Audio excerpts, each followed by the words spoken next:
저희 이 훈련은요, 총 이제 3단계로 훈련이 되고 있습니다. 네, 몇 단계요? 네, 지금 하는 훈련은 몇 단계일까요? 어휴, 어떻게 하셨어요? 2단계예요. 그 지난번에 받은 게 몇 단계? 1단계. 그래서 그때 4주간의 훈련을 받으셨어요. 그래서 1단계의 훈련에 중요한 목적이 있어요. 1단계 훈련의 중요한 목적은 풍성한 복음 전파입니다. 자, 한번 해봅시다. 풍성한 복음 전파. 네. 1단계 훈련의 중요한 목표는 풍성한 복음 전파예요. 그래서 여러분, 우리는 풍성하게 복음을 전할 수 있어야 돼요. 전도는 물론 제자 삼는 이 부분까지, 우리가 3단계까지 가는 것도 중요해요. 근데 아직 내가 그런 준비가 안 됐다 하더라도 이 풍성한 복음 전파에는 같이 동참하실 수 있어야 됩니다. 그래서 풍성하게 복음을 전하실 수 있어야 돼요. 그래서 그때 우리가 배운 것이 이제 4주 동안 배운 것이 있는데, 자, 풍성하게 복음을 전하려면 어떻게 될까? 많은 크리스찬 성도들에게 물어봤어요. 왜 전도를 못 하십니까? 라고 물어봤을 때 이유들이 있어요. 크리스찬들에게 물어본 거예요. 왜 전도를 못 하십니까? 왜 안 하십니까? 라고 물어봤을 때 여러분, 어떤 게 있을 것 같아요? 가장 많이 나온 4가지 답이 있었어요.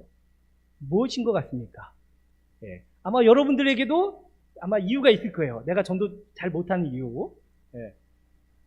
그 4가지 중에 가장 큰 것이 뭐냐면, 많이 나온 게 내가 거절당할까봐 두렵다라고 하는 이야기였어요. 전도 나가면 우리가 가서 예수 믿으세요 라고 이렇게 뭐 전도지를 준다거나 당신 예수 믿어 라고 얘기할 때 그 사람이 그래, 나 예수 믿어야지, 그리고 전도지 막 받으면서 어느 교회예요? 제가 갈게요. 이러면 얼마나 그죠, 좋죠, 그죠? 이러면 전도하지 말라 그래도 하죠, 그죠? 그래요, 맞아요. 전도하지 말라도 할 거예요.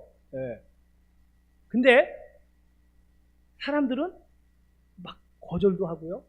그렇습니다.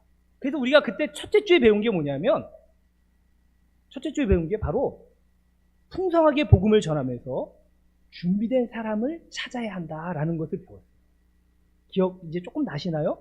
네. 그래서 우리가 나가서 안녕하세요, 정은명성께서 나왔습니다. 예수 믿고 구원 받으세요. 아니면 여러분 주변에 있는 직장 동료나 여러분 이웃에게 당신도 예수 믿어야 되는데 예수 믿으세요. 예수 믿고 천국 가셔야죠. 라고 전하는 거예요. 물론 그 사람이 거절할 수도 있어요. 근데 그때 우리가 배웠을 거예요. 거절하는 것이 어떻다고요? 거절하는 것이 어떻다? 당연하다. 여러분, 영적인데 관심이 없는 사람들, 하나님을 전혀 생각도 안 해보고 모르는 사람들은요, 거절하는 게 당연해요. 그리고 또 우리에게는 영적인 이 원수가 있어요. 사단 마귀가 어떻게든지 간에 사람의 눈과 귀를 막아가지고 영적으로 막아서 주님을 못 만나게, 못 믿게 하려고 가진 방법을 다 동원하고 있잖아요. 그래서 우리에게 중요한 건 우리가 풍성하게 복음을 전해야 돼요. 너희가 얘기하지 않으면 그들이 듣지 않고 어떻게 믿겠느냐. 믿음을 들으면서 한다 그랬잖아요. 우리가 전해주지 않으면 그들은 어디서도 복음을 못 들어요. 혹시 학교에서 알려주던가요? 우리 청년들 학교에서 알려줘요? 학교에서 들었어요? 학교에서 안 알려줘요. 우리가 전하지 않으면 그들은 복음을 들을 수가 없어요. 그래서 일단 우리는 풍성하게 복음을 전해야 돼요. 듣든 안 듣든. 그러면서 하나님이 그들의 마음을 움직이시도록 기도해야 돼요. 그러면서 우리에게 해야 될 일을 알려주셨죠. 누가복음 그때 10장을 우리가 같이 봤을 거예요. 누가복음 10장을 보면서 거절하는 사람이 있다는 것도 거기서 분명히 말씀하고 있었어요. 분명히 거절하는 사람이 있다. 그래서 어떻게 하라고요? 그냥 떨어버려라. 먼지 떨어버려라. 그러면서 우리에게 누굴 찾으라 그랬어요? 평안의 사람을 찾으라 그랬죠. 영적인 관심을 보이는 그들을 찾으라는 거예요. 그런 사람이 10명 만나면 1명 정도, 그러니까 통계적으로 한 10% 정도 된다 라고 말씀을 그때 들었습니다. 그래서 그 준비된 사람들, 평안의 사람을 찾아라. 그러면서 우리는 풍성하게 복음을 전하는 거예요. 예. 그래서 거절당하는 것이 두려우면 안 돼요. 거절당하는 건 어떻다? 당연하다 그래요. 맞아요. 거절당하는 건 당연하다. 거절해. 괜찮아. 예. 거절당하는 건 당연한 거예요. 그걸 두려워하면 안 돼요. 그러면서 우리가 어떻게 해요? 풍성하게 복음을 전하면서 평안의 사람을 찾는 거예요. 예, 평안의 사람. 그걸 우리가 첫째 주에 배웠습니다. 그때. 이제 그 다음에 두 번째 주에 배운 게 있어요. 사람들이 전도 못하는 두 번째 이유로 얘기한 게 뭐냐면, 내가 뭘 전해야 될지 모르겠다. 라는 것이었어요. 나는 뭐 훈련받은 게 없어서 뭘 전해야 될지 모르겠어요. 제가 뭐 사역일을 외운 것도 아니고, 전도 폭발 훈련을 받은 것도 아니고, 전 뭐라고 해야 될지 모르겠어요. 이게 또 많이 하는 이야기였습니다. 그래서 둘째 주에 저희들이 배운 게 뭐냐면 바로 마이 스토리, 나의 이야기라는 걸 배웠어요. 그래서 우리가 뭐 사역일을 외우고 막 사역일을 잘 외워서 알려주면 그들이 그걸 듣기를 원하는 걸까요? 아니에요. 사실 그들이 듣고 싶은 거는, 야, 너가 나보고 예수 믿으라고 했는데 너가 믿는 예수님이 누구야 도대체? 그분이 누군데 나보고 예수 믿으라는 거야? 너가 믿는 예수님에 대해서 얘기해봐. 사실은 그걸 듣고 싶어 한다. 그래서 내 이야기, 내가 만난 주님. 우리가 그래서 둘째 주에 그 마이스토리도 아마 써보셨을 거예요. 내가 예수 믿기 전에는 이런 사람이었는데 내가 예수님을 이렇게 만났고 그래서 나는 지금 이렇게 변화되었습니다. 그래서 지금은 너무 기뻐. 당신도, 형제님도, 자매님도 예수님 만나고 저와 같은 기쁨을 가지기를 원합니다. 라고 하는 내 이야기를 아마 적어보셨을 거예요. 그게 우리가 둘째 주에 배운 거예요. 그 다음에 세 번째로 전도 못하는 이유. 거기까지 뭐 내 이야기까지는 하겠는데, 그 다음에 또 전도 못하는 이유가 뭐냐면, 전도 현장에 나가보면 사람들이 때로 질문을 할 때가 있어요. 막 질문하면 거기에 내가 답을 못하겠습니다. 그런 이유가 많이 있었습니다. 그러니까 이분들은 전도를 좀 해보신 분들이죠. 예. 그래서 그때 우리가 셋째 주에 배웠을 거예요. 전도 현장에서 막 질문들이 올 때, 반대 의견들이 막 있고 반대 질문들이 있을 때 우리가 과연 어떻게 할 것인가. 예. 그래서 아마 그때 기억이 나실 거예요. 주님도 전도 현장에서 이런 반대 질문들을 받으셨을까요? 안 받으셨을까요? 받으셨어요. 근데 주님이 거기에 답을 주셔야 안 주셔요? 주님이 바로 그냥 답을 탁탁 주실 수 있는데도 불구하고 답을 주시지 않았어요. 그러면서 주님이 뭐 하셨죠? 오히려 역으로 질문하시면서 그들의 삶을 만지셨다는 거. 그들의 삶을 만지셨습니다. 우리가 그때 그 훈련을 했을 거예요. 막 질문을 하더라도, 그게 궁금하셨군요.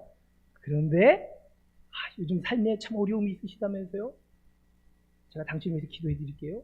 하면서 그들의 삶을 만지는 그 훈련을 받으셨던 것이 이제 좀 기억나시나요? 네. 그걸 셋째 주에 배웠고요. 그 다음에 이제 마지막 넷째 주. 전도 못하는 이유 중에 마지막으로 네 번째 나온 것 중에 하나가 뭐냐면, 많은 분들이 그런 얘기를 합니다. 전도는 해도 안 됩니다. 나가서 막 전도하면 그분들이 교회 와야 되는데 올 것 같은데 안 오고, 올 듯 말 듯 그러다가 안 와. 그래서 전도는 해도 안 돼. 전도는 해도 안 돼. 아니면 뭐 내가 은사가 없던지, 요즘은 이제 은사란 말까지 씁니다. 여러분, 전도가 성경에 은사라고 나온 성경 구절 갖고 계신 분 있습니까? 내 성경에는 전도가 은사라고 돼 있다. 그런 분 안 계시죠? 예, 전도를 은사라고 얘기한 적이 없습니다. 예, 전도는 우리에게 명령하셨고 우리에게 말씀하신 거예요. 우리 믿는 자들에게. 예, 은사가 아닙니다. 은사 받은 사람만 하고 없는 사람은 하지 마라, 이럴 거 없어요. 예, 그래서 사람들이 이제 막 전도를 해도 안 돼, 이렇게 이제 얘기하죠. 근데 우리가 그때 배웠을 겁니다. 전도에 있어서 중요한 건 내가 해야 될 역할이 있고 하나님이 하실 역할이 있다라는 거죠. 그래서 우리가 전도지 들거나 아니면 내 이야기를 가지고 사람들 앞에 가서 당신 예수 믿으세요? 예수 믿으세요? 이렇게 말을 전하는 건 누가 해야 되죠? 그거 누가 해야 돼요? 그거 하나님이 하셔야 되는 일인가요? 아니요. 그건 우리가 해야 될 일이에요. 그건 우리가 해야 돼요. 근데 그들의 마음을 움직이고 그들의 마음을 열게 하고 그들의 발걸음을 인도하시는 분은 누구예요? 하나님이에요. 그건 하나님이 하십니다. 그러니까 어떻게 보면 내 눈에는 당장 저 사람이 안 올 수도 있어요. 그런데 하나님이 역사하신다는 거죠. 그래서 당장 내 앞에서 저 사람이 오지 않을지 모르지만 언젠가 또 그 사람이 하나님의 인도 속에서 주님 앞에 나오는 날이 있다. 그게 당장 우리 교회에 안 올 수도 있어요. 그래서 저희가 이런 이제 훈련을 많은 우리 교단 내에 한 200여 교회 이상을 했는데 교회들이 나중에 이제 훈련 마치고 하는데 다시 전화해보고 이제 어떻습니까? 그러면 그분들이 그런 얘기해요. 우리가 이제 전도 훈련 받고 나가서 이제 풍성하게 복음을 전한다고. 근데 풍성하게 복음을 전하는데 우리가 만난 사람들이 오는 경우도 있어요, 정말. 예, 그런 교회도 있어요. 당장 지난주에 만났는데 그 다음 주에 막 등록하고 그런 경우도 있었어요. 근데 대부분 많은 교회들이 그런 얘기예요. 우리가 만난 사람들이 바로 오진 않더라. 근데 신기한 게 있다. 놀라운 일이 있다 그래요. 뭡니까? 그랬더니 전에 우리가 이 전도하기 시작을 하기 전에는 교회에 방문 오는 사람이 없었대요. 근데 이상하게 이 전도를 하기 시작한 뒤부터는 우리가 만난 사람이 아닌데 근데 우리 교회에 와서 등록을 하더라는 거예요. 교회를 방문하기 시작하고 교회를 등록하더라는 거죠. 여러분 하나님이 영혼을 어느 교회에 붙여주실까요? 네. 영혼을 사랑하는 마음을 가지고 복음을 전하는 교회에 당연히 붙여주시겠죠. 여러분 전도 현장에 나가면 재밌는 일이 많아요. 막 전도하다 보면 어떤 분이 막 이게 교회 이제 예수 믿으세요 그랬더니 그렇지 않아도 자기가 교회 가려고 그랬다는 거예요. 그래서 그러면 이제 그 우리 성결교회 그 지역에 있는 우리 성결교회 거기 가시죠 이렇게 얘기했더니 그분이 근데 자기는 옆에 감리교회 갈 거래요. 그래갖고 아니 왜 감리교회를 가시냐고 지금 교회 처음 다니시는 거 아니냐? 뭐 교단을 잘 모를 텐데 왜 감리교회 가시려고 하냐? 그랬더니 그분이 그러는 거예요. 자기 친구 중에 감리교회 다니는 친구가 있었고 성결교회 다니는 친구가 있었대요. 근데 이 성결교회 다니는 친구는 한 번도 자기한테 교회 가자는 얘기 안 했대요. 예수 믿으라는 얘기를 한 번도 안 했대요. 근데 그 얘기를 감리교회 다니는 친구가 했다는 거예요. 교회 가자. 예수 믿자. 그런 와중에 저희가 그 사람을 만났던 거예요. 근데 그 사람이 저는 이제 교회 가려고 합니다. 그렇지 않아도 갈 겁니다. 이랬던 거예요. 그래서 감리교회 가겠다고. 그 모습을 보면서 여러분 당장 우리 눈앞에 결과 안 보일 수도 있어요. 근데 누가 역사하신다고요? 하나님이 역사하십니다. 전도의 주체는 우리가 아니에요. 전도의 주체는 누구예요? 하나님이십니다. 할렐루야. 네, 전도의 주체는 하나님이셔요. 전도는 하나님이 행해 가십니다. 그래서 우리는 풍성하게 복음을 전해야 돼요. 앞으로 여러분들 풍성하게 복음을 전하시기 바랍니다. 네, 그래서 그 사람들이 일단 듣든지 안 듣든지 간에 너 예수 믿어야 돼. 전하세요. 또 그들을 위해서 기도하세요. 왜? 하나님이 역사하셔야 돼요. 하나님이 은혜 주시지 않으면 그들이 돌아올 수가 없어요. 그리고 우리가 그들에게 복음을 전해주지 않으면 그들은 들을 수도 없고요. 듣지 않으면 믿을 수 없어요. 여러분 풍성하게 복음을 전하시기 바랍니다. 그래서 여러분 1단계에서의 우리의 목표는 풍성한 복음 전파인데 이 복음을 전하는 것에 대한 두려움을 없애는 게 중요한 목표였어요. 그래서 이 복음을 전하는 거에 두려움을 다 없애시기 바랍니다. 복음 전하는 거 이게 내가 하는 게 아니라 하나님이 하시는 거고 나는 그냥 순종해서 예수 믿으세요 전하고 그리고 내 이야기 전하고 그 하나님이 역사하신다. 그래서 여러분 두려움이 없으세요. 이게 우리 1단계의 중요한 목적이었습니다. 자, 그럼 이제 2단계는 뭐냐? 2단계는 거두시는 복음 전파입니다. 따라합시다. 거두시는 복음 전파. 예, 오늘을 포함해서 이제 총 5주간 우리가 배울 텐데요. 거두시는 복음 전파예요. 전에는 풍성한 복음 전파였잖아요. 이제는 거두는 복음 전파예요. 그래서 여기에는 우리의 감정이 1단계에서는 우리 안에 있는 두려움을 없애는 게 중요했잖아요. 그럼 이 단계에서 우리의 감정은 어떤 감정이 되느냐 하면 기대와 흥분이 있어야 됩니다. 따라합시다. 기대와 흥분. 자, 기대와 흥분이라는 얘기 볼까요? 기대. 좀 전에 우리 배웠잖아요. 전도는 누가 하신다고요? 하나님이 하시는 거예요. 내가 하는 게 아니에요. 나는 단지 그냥 순종할 뿐이에요. 그냥 하라는 대로 그냥 순종할 뿐이에요. 그럼 누가 역사하셔요? 하나님이 역사하셔요. 그러니까 이 2단계 훈련을 통해서 우리는 하나님이 역사하시는 것을 보는 거예요. 그래서 하나님이 저 사람에게 어떻게 역사하실까? 막 그 기대를 갖는 거예요. 기대. 하나님이 저 영혼에게 어떻게 역사하실까? 하나님이 저 사람에게 어떻게 역사하실까? 막 그 기대가 있는 거예요. 기대.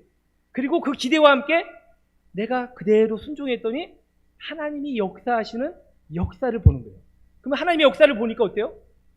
흥분이 되는 거예요. 하나님이 살아계시네. 하나님이 역사하시네. 할렐루야. 그래서 2단계는요. 우리가 막 기대와 흥분이 일어나는 게 바로 2단계 훈련입니다. 아멘? 예. 그래서 기대와 흥분이 있어요. 그 다음에 3단계는 누리는 복음 전파입니다. 따라합시다. 누리는 복음 전파. 네. 우리는 이제 복음을 누려야 돼요. 근데 여기서 중요한 감정은요, 주님의 임재와 평안입니다. 임재와 평안. 여러분, 우리에게 주님이 임재해 계시고 그 평안한 가운데 우리의 삶을 통해서 그리스도를 드러내 보여줍니다. 그게 우리 3단계 훈련의 이제 중요한 부분입니다. 그리스도를 보여줘요. 오늘 오전에 우리 담임 목사님이 설교 이렇게 하시면서 우리의 흠에 대해서 얘기하셨잖아요. 예. 그래서 우리가 하나님 앞에서는 우리가 흠없는 존재. 왜? 하나님 우리 다 용서해 주셨잖아요. 그죠? 예. 그래서 아모모스. 예. 우리는 흠없는 존재. 근데 우리는 또한 인간이기 때문에 여전히 어때요? 예. 아멘프토스? 여전히 흠이 있는 존재잖아요. 여전히 부족하고. 근데 그 여전히 흠이 있는 존재인 우리가 어떻게 그리스도를 드러내 보여줄까? 라고 하는 것을 구체적으로, 실제적으로 같이 나누는 게 이제 3단계 훈련의 내용이에요. 그래서 그건 이제 3단계 때 배울 거고요. 그래서 이제 우리가 오늘부터 배울 거는 2단계. 무슨 2단계의 중요한 게 뭐라고요? 거두시는 복음 전파. 그리고 우리가 가져야 될 그 감정은 뭐예요? 기대와 흥분. 하나님이 살아계십니다. 하나님이 살아계십니다. 그 기대와 흥분 가운데 나아가시기를 바랍니다. 그러면서 오늘 우리에게 중요한 건 오늘 우리가 읽은 고린도후서 5장 14절부터 21절 말씀을 통해서 먼저 새 피조물 됨에 대해서 같이 나누기를 원합니다. 네. 자, 우리 고린도후서 5장 14절부터 21절 말씀을 여러분 다 읽어보셨는데요. 여러분들 이 말씀을 딱 읽으면서 눈에 들어오는 중요한 핵심적인 단어 뭡니까? 제목에도 있죠? 뭐예요? 예, 새로운 피조물. 줄여서 새 피조물. 그래서 이번 훈련의 모든 것은 다 새 피조물입니다. 새 피조물, 됨, 봄, 삶, 말, 길. 다 새 피조물. 자, 그러면 이 새 피조물이 너무너무나 이 2단계 훈련이 중요하다는 걸 아시겠죠? 예. 이제 묻습니다. 5장 17절을 한번 읽어보고 제가 물어볼게요. 자, 5장 17절. 다시 한번 다 같이 읽어볼까요? 시작. 그런즉 누구든지 그리스도 안에 있으면 새로운 피조물이라 이전 것은 지나갔으니 보라 새 것이 되었도다. 아멘. 새로운 피조물이라. 자, 누가 새로운 피조물입니까? 이제 묻는 겁니다. 누가 새로운 피조물이죠? 예, 그리스도 안에 있는 사람이 새로운 피조물이죠. 그죠? 예, 맞습니다. 누구든지 그리스도 안에 있으면 새로운 피조물이라 이렇게 얘기했어요. 자, 그러면 실제적으로 누가 새로운 피조물입니까? 여러분은 새로운 피조물이십니까? 아멘 하고, 예, 감사합니다. 예. 뭐 아멘을 안 하신 분이나 조그맣게 하신 분들은 자신이 없으신 건가요? 여러분, 오늘 이 말씀이 너무나 우리에게 중요합니다. 많은 분들이 이 사역을 하면서 교회 가서 누가 새로운 피조물입니까? 라고 물어봤을 때 제가 새로운 피조물입니다 라고 자신 있게 이야기하지 못하는 경우도 있고요. 근데 어떻게 보면 자신 있게 이야기하지 않는 게 맞을 수도 있습니다. 틀린 게 아니에요. 자신 있게 이야기 못할 수 있어요. 자, 왜 그럴까요? 여러분이 얘기한 것처럼 그리스도 안에 있으면 새로운 피조물이라고 했습니다. 그럼 여러분, 그리스도 안에 있는 사람은 어떤 상태일까요? 자, 여러분이 지금 새로운 피조물이시죠? 여러분, 새로운 피조물입니다. 근데 여러분, 그리스도 안에 계시죠? 근데 여러분, 그리스도 안에 있는 그 사람은 지금 어떤 상태입니까? 여러분은 지금 어떤 상태예요? 여러분이 왜 새로운 피조물입니까? 그 답이요, 5장 14절이 있어요. 자, 14절을 한번 읽어볼까요?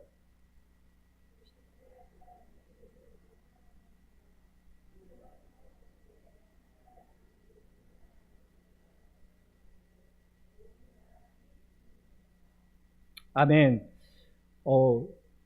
네, 저 시작하지도 않았는데 여러분 막 읽으시고 너무나 훌륭하십니다. 다른 교회는 시작하지 않으면 읽지도 않는데 읽어보시다니까 바로 읽으시고 너무나 좋습니다. 예. 자, 여러분, 우리 14절에 보면 그리스도의 사랑이 우리를 강권하시는도다 라고 말씀하고 있어요. 근데 여러분, 이게 그 표준 세번역에 보시면 그게 사실 그 원문에 좀 가깝게 번역이 됐다라고 보여지거든요. 근데 그 표준 세번역에 보면 뭐라고 번역되어 있냐면 이렇게 번역되어 있어요. 그리스도의 사랑이 우리를 휘어잡습니다 라고 번역되어 있어요. 그러니까 우리가 강권하신다 그러면 마치 그리스도의 사랑이 우리를 막 뭔가 이렇게 일을 하도록 떠미는 듯한 느낌이 조금 있잖아요. 막 그냥 막 우리를 밀어서 야, 너 이거 해? 막 이러면서 강권한다, 이런 느낌이 있는데, 근데 여기서 원문은 그 느낌이 아니에요. 사실 원문을 그대로 번역하면 뭐냐면 주님이, 그리스도의 사랑이 우리를 꼭 끌어안습니다 라는 겁니다. 하나님이 우리를 꼭 끌어안고 계시다. 무엇으로? 사랑으로. 주님이 우리를 사랑으로 꼭 끌어안고 계시다는 거예요. 그게 바로 그리스도 안에 있는 사랑입니다. 여러분, 왜 주님이 우리를 끌어안고 계실까요? 주님이 왜 우리를 꼭 끌어안고 계시죠? 우리가 뭘 잘했기 때문에? 우리가 뭐 잘나서요? 우리가 뭐 공적을 세워서요? 내가 교회를 지었기 때문에? 내가 무슨 직분을 받았기 때문에? 내가 목사고 장로기 때문에? 아니요. 오히려 우리는 죄인이에요, 죄인. 죽을 수밖에 없는 죄인이에요. 죽을 수밖에 없는 죄인인데도 불구하고 하나님이요, 우리를 너무 사랑하셔서 이 땅에 자신의 아들, 독생자 예수 그리스도를 보내셔서 십자가의 그 보혈의 피로 우리를 구원해 주셨습니다. 그게 바로 하나님의 사랑. 우리가 뭐 잘한 것도 없고 아무것도 없어도요, 우리가 너무나 부족해도요, 하나님은 우리를 사랑하십니다. 하나님은 오늘도 우리를 꼭 끌어안고 계십니다. 하나님 우리를 너무나 사랑하셔서 끌어안고 계십니다. 내가 너를 사랑한다. 하나님, 저 오늘도 죄 지었어요. 저 오늘도 부족해요. 아니, 오늘도 저는 하나님 앞에, 저 하나님, 저 죄인인데요. 그래 알아. 너 여전히 흠이 없는 거 알아. 너 여전히 부족하고 흠 많은 거 아는데 그래서 내가 너를 사랑한다. 그래도 내가 너를 사랑해. 예수님의 십자가의 보혈로 우리의 모든 죄를 다 용서하시고 우리를 사랑한다고 말씀하시면서 오늘도 주님이 우리를 꼭 끌어안고 계십니다. 여러분, 오늘도 주님이 우리를 꼭 끌어안고 계십니다. 그래서 여러분, 예수 그리스도 안에 있으면 새 피조물입니다. 근데 그 예수 그리스도 안에 있는 사람은 누구냐면 하나님의 사랑을 받고 있는 사람. 오늘도 하나님의 사랑을 꼭 끌어안고 있는 그 하나님의 사랑을 그 사랑 속에서 살고 있는 사람이에요. 여전히 죄인인데 주님이 지금도 날 사랑하시는구나. 난 여전히 죄인인데 주님이 나를 지금도 사랑하시는구나. 그래서 날마다 그 사랑을 고백하고 그 사랑 때문에 기뻐하고 그 사랑 때문에 주님의 은혜가 아니면 내가 살아갈 수가 없습니다. 주님, 세상의 위로와 평화 나한테 중요하지 않습니다. 주님의 그 사랑, 그 은혜, 그게 저에게 모든 것입니다 라고 고백하며 살아가는 사람이, 그 사람이 바로 진정한 새 피조물이다라고 하는 거예요. 여러분, 주님은 오늘도 우리를 꼭 끌어안고 계십니다.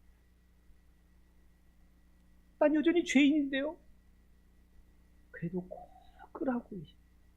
우리를 사랑하고 계셔요. 로마서 8장 35절 이하에 보면 이 세상의 그 어느 것도요, 하나님의 사랑에서 우리를 절대로 끊을 수 없다라고 말씀합니다.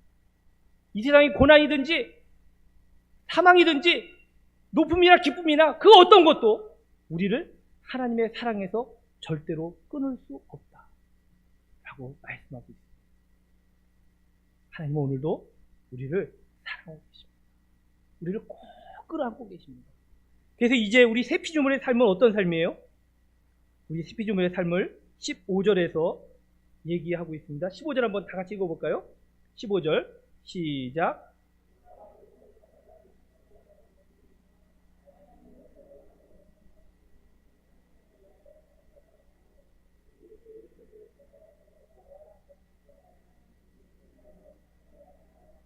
아멘. 이제요, 새 피조물이 살아가는 삶에 대해서 얘기합니다. 이제 새 피조물은 어떤 삶을 살아야 돼요? 이제 새 피조물은 다시는 그들 자신을 위하여 살지 않습니다. 이제는 우리의 욕심과 우리의 정욕을 가지고 살지 않아요. 이제는 누구를 위해 산다고요? 우리를 대신하여 죽었다가 다시 살아나신 분, 누구예요? 예수님. 그렇죠. 이제는 예수님을 위하여 산다. 근데 여러분, 여기서도요, 위하여 산다라고 할 때 우리가 잠깐 착각할 수가 있어요. 우리가 주님을 위해서 산다 그러면 어떻게 해요? 내가 막 내 힘으로, 내 노력으로 이제 주님을 기쁘시게 하고 내 노력으로 주님을 위해 살아야지라고 우리는 생각할 수 있어요. 근데 여러분, 이 본문도요, 사실은 원문에서 보면 이를 위하여 할 때 이게 주님을 위하여라는 것보다도 사실은 어떤 의미가 있냐면 주님과 함께라는 의미가 있어요. 그러니까 이제는 그 나를 사랑하시는 주님과 함께 그 품 안에서 함께 살아가는 거예요. 어떻게 그 안에서 함께 살아갈 것인가라는 건 이제 우리가 2단계, 3단계 훈련을 통해서 구체적으로 더 알 수가 있는데, 어쨌든 내가 노력으로, 내 힘으로 내가 뭔가 열심히 해가지고 주님을 위해 사는 게 아니에요. 주님과 함께 살아가는 거예요. 그걸 잘 표현하고 있는 게 갈라디아서 2장 20절 말씀입니다. 자, 한번 갈라디아서 2장 20절 말씀을 찾아보시죠. 몇 페이지만 넘기면 되죠. 고린도후서 다음에 갈라디아서 2장 20절 말씀입니다. 자, 갈라디아서 2장 20절. 제 성경은 304페이지에 있습니다. 갈라디아서 2장 20절. 자, 찾으셨으면 다 같이 함께 읽어보겠습니다. 시작. 그런즉 이제는 내가 사는 것이 아니요 오직 내 안에 그리스도께서 사시는 것이라. 이제 내가 육체 가운데 사는 것은 나를 사랑하사 나를 위하여 자기 자신을 버리신 하나님의 아들을 믿는 믿음 안에서 사는 것이라. 아멘. 예, 어디서 사는 거라고요?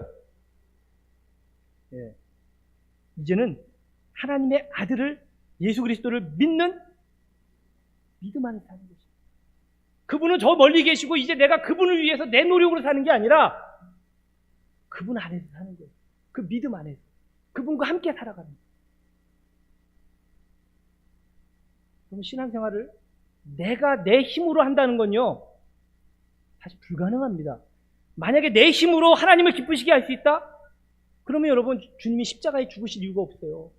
내 힘으로 나를 구원하면 되지. 내가 열심히 율법을 잘 지키고 내가 열심히 깨끗하게 경건하게 살아서 그래서 내가 구원하면 되죠. 근데 우리가 할 수 없기 때문에 주님이 십자가에 죽으셨고요. 그리고도 우리가 그렇게 살 수 없기 때문에 주님께서 그 길도 열어놓으셨어요. 새롭고 산 길을 열어놓았다. 그래가지고 그 지성소의 휘장이 찢어졌잖아요. 그 히브리서에서 너에게 이제 새롭고 산 길을 열어놓았다.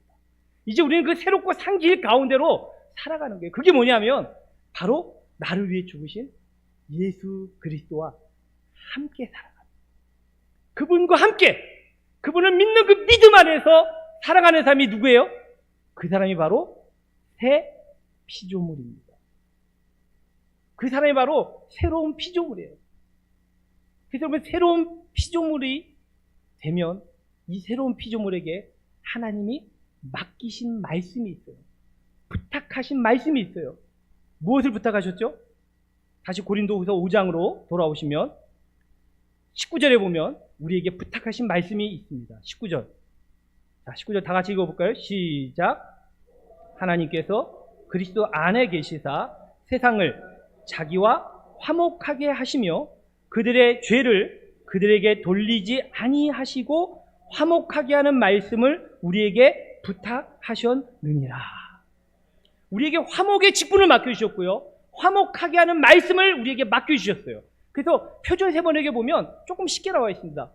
너희가 사람들에게 하나님이 너희의 죄를 너희에게 돌리지 아니하신다라는 말씀을 전하라고 했어요.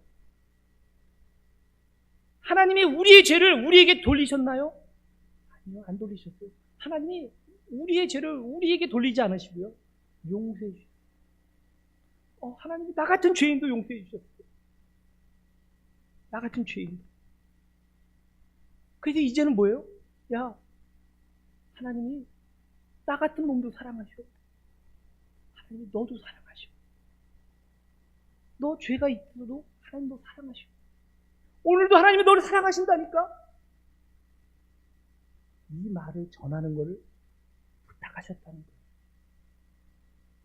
그래서 이번 훈련을 통해서요, 우리가 먼저 누구에게 갈 것인가 라는 걸 다음 주에 배울 거예요. 그 다음 주에는요, 하나님을 어떻게 전할 것인가. 여러분, 복음을 전하는데 중요한 건 먼저 하나님을 전하는 게 중요해요. 특히 예수님이 하나님의 아들이며 창조주라는 걸 전하는 게 중요해요. 그냥 무턱대고 그냥 하나님이 당신을 사랑하십니다, 그것도 좋지만, 근데 그 하나님이 누구냐, 왜 우리가 죄인이냐, 하나님을 정확히 알아야 우리가 죄인이라는 게 알아요. 우리의 죄는요, 하나님을 떠난 것이 죄입니다. 오늘 내가 잠깐 거짓말한 거, 물론 그것도 죄지만 정말 심각한 죄는 하나님을 떠난 거예요. 그래서 죄의 문제가 분명하려면 하나님이 분명해요. 그리고 그 하나님이 나오면 그 다음에 죄인인 것을 알게 하고 그 죄의 문제를 해결하실 분이 바로 복음, 예수님이 십자가에 죽으셨다 라고 하는 것을 어떻게 전할 것인가 라는 걸 이번 2단계 훈련에서 배울게요. 근데 약간 2단계 훈련은요, 조금 여러분들에게 어려울 보일 수도 있어요. 네. 하나님을 전하고 그리고 죄의 문제를 얘기하고 그리고 예수님의 십자가의 복음을 전하고. 근데 여러분, 이게 너무나 중요해요. 그래서 이번 훈련에 여러분 그냥 이것만 가만히 들으면 진짜 재미없어요. 이것만 듣고 그냥 그런 거구나, 재미없어요. 여러분 주변에 한번 찾아보세요. 첫 주에 배운 것처럼 찾아보세요. 평안의 사람을 찾아보세요. 여러분 주변에. 그리고 그들을 위해서 기도하고요. 그리고 하나님의 살아계심을 그들에게 보여달라고 기도하시고 하나님을 전하세요. 그래서 그들이 야 하나님이 살아계신 것 같아 라고 할 때 그때 예수 그리스도의 복음을 전하시고 배운 대로 한번 해보시오. 그래야만 하나님이 역사하시는구나 그 기대와 흥분을 알 수 있어요. 오늘도 하나님은 역사하십니다. 오늘도 저와 여러분을 사랑하시는 그 하나님은요 저희 바깥에서 어둠 가운데 방하고 있는 그 영혼들을 기다리고 계세요. 사랑하십니다. 그 영혼들도 돌아오기를 원하셔요. 근데 누가 그들에게 가서 복음을 전할 것인가? 오늘 오전에도 찬양할 때 찬양했잖아요. 누가 가서 그들에게 나의 사랑을 전할 것이냐? 누가 갈 것이냐? 오늘 아침에도 그 찬양을 했죠. 네? 오늘도 주님은 여러분들이 가서 하나님이 너를 사랑하시고 너의 죄를 너에게 돌리지 않으셔. 라는 그 말씀을 전하기를 원하십니다. 여러분, 이번 훈련에 많이 참여하십시오. 그리고 중요한 건 참여하고 정말 하나님이 역사하심을 기대하시면서 내 주변에서 배운 대로 평안의 사람을 찾아보시고요. 그리고 그들 위해서 기도하시고요. 그리고 하나님의 살아계심을 보여달라 기도하십시오. 그래서 정말 하나님의 살아계심을 보여주시는 그들의 고백을 들으면서 하나님의 역사를 바라보시길 바랍니다. 그래서 여러분 전도의 현장은요 기쁨의 현장이에요. 아이고 전도 어떻게가 아니라 하나님이 살아계시구나. 하나님이 정말 역사하시는구나. 전도의 현장은 하나님의 살아계심을 경험하는 곳이 바로 전도의 현장입니다. 여러분 오늘도 하나님은 우리를 꼭 껴안고 계십니다. 오늘도 하나님이 여러분을 꼭 껴안고 계세요. 내가 주님 믿고 벌써 10년, 20년 지났는데 그 10년, 20년 동안 내가 아무것도 한 것도 없고 오히려 내가 주님 앞에 너무나 불충한 게 많은데 그래서 주님이 날 사랑한다는 게 막 안 믿어지시는 분도 혹시 있을지 몰라요. 여러분 그래도 주님은 여러분을 사랑하십니다. 그리고 여러분에게 제가 이거 할게요, 이거 할게요. 내 힘으로 내 노력으로 뭘 하겠다라고 하는 그거를 주님은 원하시지 않아요. 주님이 원하시는 게 뭘까요? 주님, 저 같은 놈을 사랑하신다고요? 주님, 저 같은 놈을 사랑하신다고요? 감사합니다. 그래서 저 같은 놈도 사랑하시는 그 사랑 때문에 그래서 제가 부족하지만 주님 사랑합니다. 라고 고백하는 그 고백을 듣기 원하십니다. 그런 고백을 한 사람이 누구냐면 바로 베드로예요. 그럼 베드로가요 처음에는 뭐라 그랬죠? 주님, 다른 사람은 다 주님을 버려도요 저는 절대로 주님 안 버립니다. 제가 누군데? 그래도 수제자인데 저는 절대로 주님 버리지 않겠습니다라고 아주 호언장담했고 자신했습니다. 여러분 이렇게 내 힘으로 뭔가 해보겠다고 자신감 가지고 해보자! 절대 안 돼요. 주님 뭐라 그러셨어요? 그래? 너 나 부인할 것? 여러분 우리가 뭐 해보려고 그러면 분명히 제가 장담하건대 분명히 여러분 쓰러지실 겁니다. 내가 뭔가 해보겠다! 주님 제가 주님을 위해서 한번 해보겠습니다. 해보십시오. 분명히 쓰러질 겁니다. 베드로도 주님을 모른다고 3번 부인하고 난 뒤에 다시 주님이 베드로를 찾아오셨어요. 왜요? 사랑하시니까. 배신했는데 그래도 사랑하시니까. 그럼 우리는 얼마나 사랑하시겠어요 또. 근데 그 베드로에게 뭐라고 물어봐요? 베드로야? 시몬 베드로야? 너가 나를 사랑하느냐? 그럼 그때 베드로가 뭐라고 대답하죠? 예, 제가 주님 사랑합니다. 이렇게 대답했나요? 아니요. 그제서야 베드로는 알았어요. 자기가 얼마나 부족한 죄인인지. 근데 베드로의 마음속에는요 뭐가 있었어요? 주님을 사랑하는 마음은 있었어요. 그래서 뭐라고 얘기하죠? 주님을 사랑합니다. 이게 이렇게 대답하지 않고요. 주님, 제가 주님을 사랑하는 줄 주님은 아시잖아요.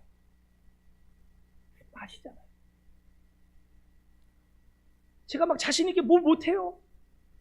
아무것도 할 수 있는 게 없어요. 근데 그래도 제 마음에 주님 사랑하는 그 마음이 있는 거 아시잖아요. 왜? 주님이 나를 이렇게 사랑해 주셨는데, 나를 위해 십자가에 죽으셨고, 또 주님 모른다고 부인했던 나를 다시 이렇게 찾아오셔서 나를 붙들어 주십니다. 주님 사랑합니다. 주님 사랑합니다. 근데 그것도 자신 있게 말 못하겠어요. 주님 아시잖아요. 제가 사랑하는 거 아시잖아요. 그때 주님이 그제서야 말씀하십니다. 내 양을 먹이라. 내 양을 치라. 여러분, 우리가 복음을 전하려면요, 새 피조물이 돼야 됩니다. 주님의 은혜가 우리 속에 있어야 됩니다. 내가 잘나서가 아니라, 내가 뭘 할 수 있어서가 아니라, 많이 배워서가 아니라, 나를 사랑하시는 그 주님의 은혜가 내 안에 있어야 돼요. 그 은혜 때문에, 주님을 사랑하기 때문에, 그 사랑을 내가 알기 때문에, 당신도 사랑하고 있기 때문에, 당신도 사랑합니다. 주님이 역사하실 겁니다. 오늘 여러분들은 새 피조물입니다. 주님이 여러분을 꼭 끌어안고 계십니다. 그 사랑 가운데 우리 한 걸음 한 걸음 주님과 함께 그 믿음 안에서 나아가는 귀한 삶을 살아가시기를 주님의 이름으로 축원을 드립니다. 우리 아까 불렀던 찬양 오직 예수뿐이네, 다시 가사를 생각하면서 찬양하겠습니다. 세상의 평안과 위로 우리에게 없어도 괜찮습니다. 뭐 좋은 거 없어도 괜찮아요. 내 삶을 붙잡고 계신 주님, 정말 주님께서 주시는 참된 평안과 위로가 내 안에 있으면, 주님이 오늘도 나를 사랑하신다고 꼭 끌어안고 계시면 그 주님, 그분의 그 은혜 때문에 나는 오늘도 살아갑니다. 주님 사랑합니다. 우리 고백하며 함께 찬양하겠습니다. 은혜 아니면 살아갈 수가 없네. 보음마저도 다 주의 것이니, 세상 평안과 위로 내게 없어도 오직 예수뿐이네. 그 신계회 다 볼 수도 없고, 작은 고난에 지쳐도 주께 묶인 나의 모든 삶 버티고 견디게 하시네. 은혜 아니면 살아갈 수가 없네. 나의 모든 것 다 주께 맡기니, 참된 평안과 위로 내게 주신 주 예수, 오직 예수뿐이네.